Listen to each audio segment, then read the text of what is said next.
આઈહબ અમદાવાદ ખાતે district venture studio showcase અને startup ecosystem fusion meet યોજાઈ। ગુજરાત સ્ટાર્ટઅપ ઇકોસિસ્ટમને નવી ઊંચાઈઓ પર લઈ જવાના ઉદ્દેશ્ય સાથે Amrut Mehsana startup and innovation mission દ્વારા અમદાવાદમાં આઈહબ ખાતે ડિસ્ટ્રિક્ટ વેન્ચર સ્ટુડિયો શોકેસ અને સ્ટાર્ટઅપ ઇકોસિસ્ટમ ફ્યુઝન મીટનું આયોજન કરવામાં આવ્યું હતું।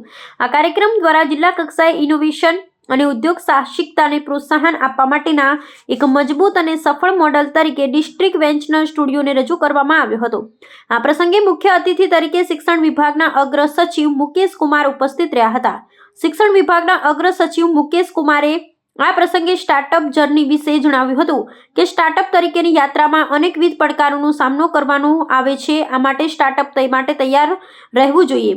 તેમણે જણાવ્યું હતું કે આઈ ક્રિકેટ અને આઈહબ જેવી સંસ્થાઓ રાજ્યની સ્ટાર્ટઅપ ઇકોસિસ્ટમને મજબૂત બનાવી રહી છે।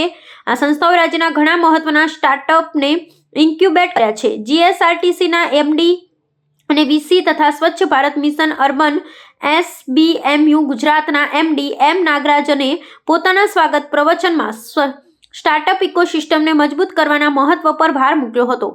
તેમણે જાહેર વહીવટમાં કામગીરી કરતા સ્ટાર્ટઅપ ક્ષેત્રની સ્થિતિ, પોટેન્શિયલ અને જરૂરિયાતો સહિતની વિવિધ બાબતો અંગે પોતાના અનુભવો આધારિત તથ્યો વર્ણવ્યા હતા। કેવી રીતે તેમણે વિવિધ જિલ્લામાં વિવિધ સ્ટાર્ટઅપ પ્રકલ્પો શરૂ કરાવ્યા અને સામાજિક સમસ્યાઓ તથા અડચણો દૂર કરવામાં કેવી રીતે સ્ટાર્ટઅપ ઇકોસિસ્ટમ મદદરૂપ થઈ શકે એ બાબતે તેમણે પોતાનો વિચાર રજૂ કર્યા હતા। કાર્યક્રમમાં અનુભવોનું આદાન પ્રદાન કરવા માટે એક વિશેષ સત્ર યોજાયું હતું, જેમાં વિવિધ ક્ષેત્રના મહાનુભાવો અને ઉપસ્થિતોએ સ્ટાર્ટઅપ ક્ષેત્રે પોતાનો અનુભવો અને વિચારો રજૂ કર્યા હતા। આ પ્રસંગે આઈપીએસ અધિકારી તરુણ દુગ્ગલ, સીઈઓ હિરણમય મહાતો, રાજ્ય સરકારના વરિષ્ઠ અધિકારીઓ, ઉદ્યોગ જગતના અગ્રણીઓ, રોકાણકારો અને સ્ટાર્ટઅપ જગતના મહત્વના સ્ટેક હોલ્ડર્સ મોટી સંખ્યામાં ઉપસ્થિત રહ્યા હતા। જિલ્લા કક્ષાએ સ્ટાર્ટઅપ કલ્ચરને વિકસાવવાની આ પહેલને ઉપસ્થિત તમામ લોકોએ બિરદાવી હતી।